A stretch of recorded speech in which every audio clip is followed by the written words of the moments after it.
तो आज सुबह सुबह मैं अपने ट्रांसपोर्ट बिजनेस में कमाए हुए सारे पैसों का हिसाब लगा रहा था। इस बिजनेस में मेरी कमाई तो अच्छी हो जाती है, लेकिन मेरे हाथ में उतना पैसा नहीं आता जिससे मैं अपनी सारी जरूरतें पूरी कर सकूं। ऊपर से मार्केट में कंपटीशन भी बढ़ गया है। फिर उसके बाद ट्रक का मेंटेनेंस, ड्राइवर की सैलरी और डीजल का खर्चा, इन सब में भी काफी पैसे चले जाते हैं। तो इसीलिए मैं सोच रहा था कि ट्रांसपोर्ट के साथ साथ अब मुझे साइड बिजनेस भी शुरू कर देना चाहिए। तो इसीलिए फटाफट मैं अपना लैपटॉप निकालता हूँ और अपने नए बिजनेस के बारे में तलाश करना शुरू कर देता हूँ। देखो, प्रॉब्लम ये है कि बिजनेस तो काफी सारे हैं, लेकिन मेरे गाड़ियों के अलावा हर जगह नॉलेज नहीं थी। इसलिए मुझे अब समझ में नहीं आ रहा था कि मुझे क्या करना चाहिए। मुझे अपने लिए luxury cars, mention, branded clothes, ये सब चाहिए जो कि इस ट्रांसपोर्ट बिजनेस में तो पॉसिबल नहीं है अभी, क्योंकि ऐसा ही चलता रहा तो मैं कभी करोड़पति नहीं बन पाऊंगा। मैं ये सब सोच ही रहा था, तभी मुझे इतने में ख्याल आता है। मेरा एक दोस्त है जिसने हाल ही में पूरा के पूरा शोरूम परचेस कर लिया। मुझे ऐसा लग रहा था कि एक बार उससे मिल के आना चाहिए, क्या पता वहीं से आने के बाद कोई मुझे बिजनेस आइडिया आ जाए। इसीलिए फटाफट मैं भागते हुए अपने घर से निकलता हूँ, और क्योंकि उसका शोरूम ज्यादा दूर नहीं था, इसलिए मैं वॉकिंग करते करते ही उसके टोयोटा शोरूम में पहुंच जाता हूँ। ये शोरूम तो बाहर से काफी ज्यादा लग्जरी दिख रहा था, और फिर उसके बाद जैसे ही मैं शोरूम के अंदर गया, मेरे तो होश ही उड़ गए।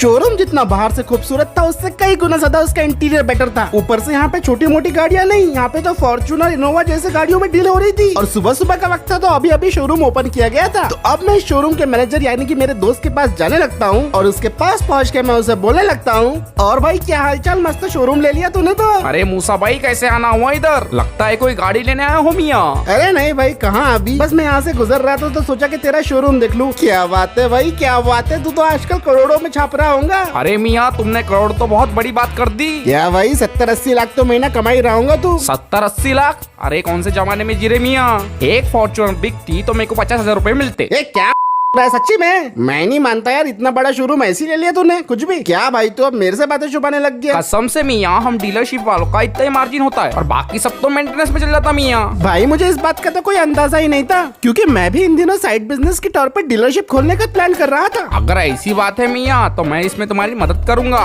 डीलरशिप के लिए अपने पास एक प्लॉट है मियाँ। क्या बात कर रहे हो भाई, सच में? अगर ऐसा कर सकते हो तो मैं तुम्हारा बहुत बहुत आभारी रहूंगा। ठीक है मियाँ, मैं एक बार रिजवान भाई को फोन लगा के पूछ लेता हूँ। बस मियाँ, तुम टाइम पे रेंट देते रहना। फिर मियाँ तुम वहाँ पे कार का शोरूम खोलो, बाइक का शोरूम खोलो या ट्रक का शोरूम खोलो, उसमें तुम्हारी मर्जी मियाँ। ठीक है शहजाद भाई, शुक्रिया।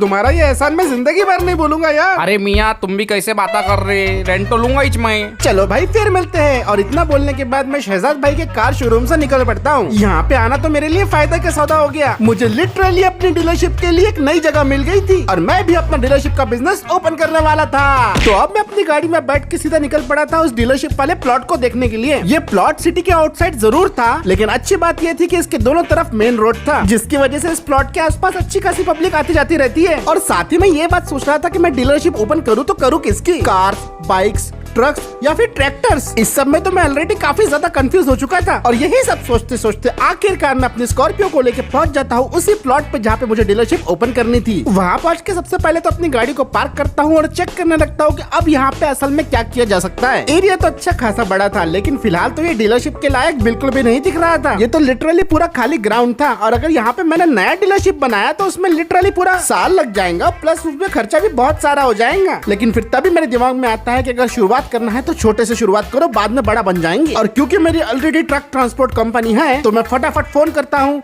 और अपने लिए ब्रांड न्यू 6 ट्रक्स का ऑर्डर दे देता हूँ। आपने बिल्कुल सही समझा, अब हम ट्रक ट्रांसपोर्ट के साथ साथ ट्रक की डीलरशिप वाला बिजनेस भी करने वाले थे। ऐसा नहीं है कि हम सिर्फ ट्रक से बेचेंगे, लेकिन शुरुआत तो हमें ट्रक्स के साथ ही करनी होगी, क्योंकि वही अभी हमारे पास एक चारा है। ट्रक्स का ऑर्डर तो हमने दे दिया है, और अब डीलरशिप के लिए प्लॉट भी हमारे पास अवेलेबल है, और बस अब इंतजार है ट्रक्स की डिलीवरी डेट का। आज का काम तो यहाँ पे पूरा हो गया, लेकिन अब तो मुझे और भी ज्यादा काम आने वाला है, क्योंकि अब मैं डीलरशिप के बिजनेस में घुस चुका हूँ। अब आगे देख के ही पता चलेगा कि मुझे इस बिजनेस में फायदा होता है या फिर नुकसान।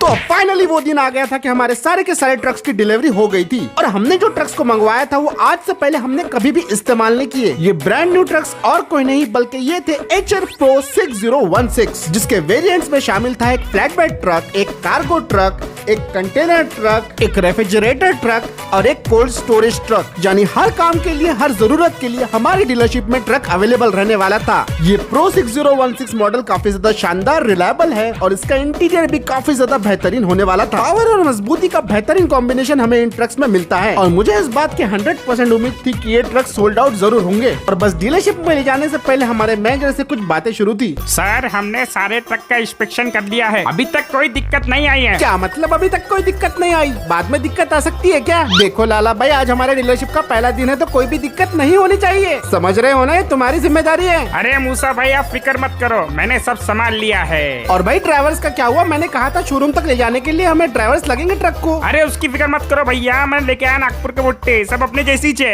ठीक है भाई, अगर ऐसी बात है तो फटाफट सबको ट्रक में बैठने को बोलो और एक एक करके शोरूम के लिए सब लोग निकलो। अब सारे के सारे ड्राइवर्स ट्रक के अंदर बैठ चुके थे और वो सारे के सारे साथ में मिलकर ट्रक के इंजन को स्टार्ट करते हैं। दिखा दो नागपुर के भुट्टो, नागपुर का जलवा।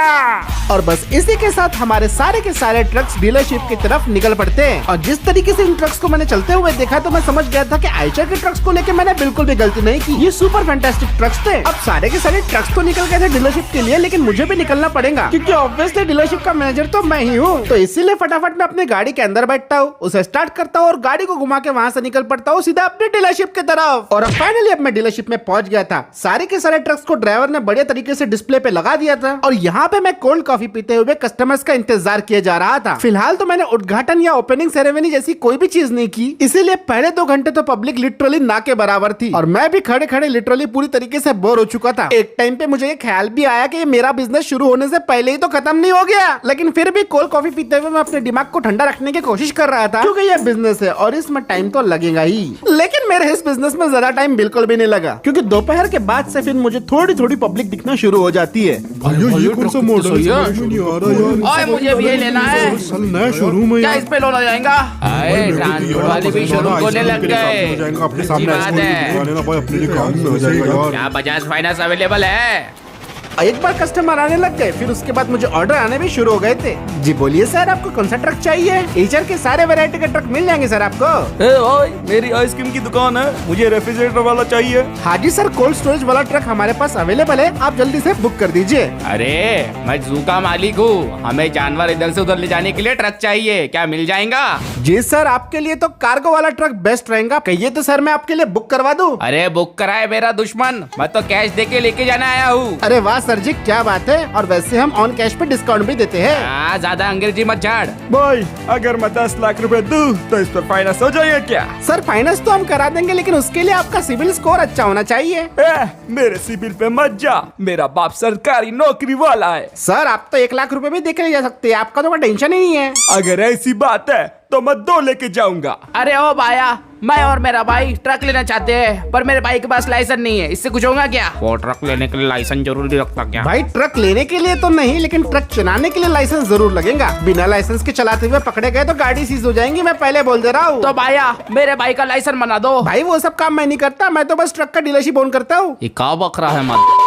भाई यहाँ पे गाला क्यों दे रहे हो आप? यहाँ पे इसे मारो, गाला से मारो। नहीं नहीं नहीं भाई, निकल चलन नहीं देंगे। नाम देख लेना।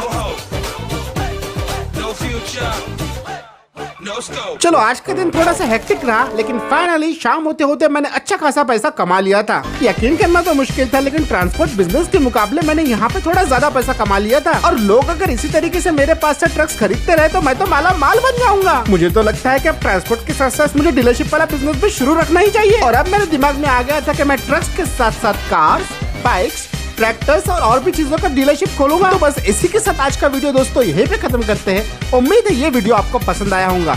वीडियो पसंद आया हो तो लाइक, शेयर और सब्सक्राइब जरूर कर देना दोस्तों। और मैं मिलता हूँ आपसे अगले वीडियो में।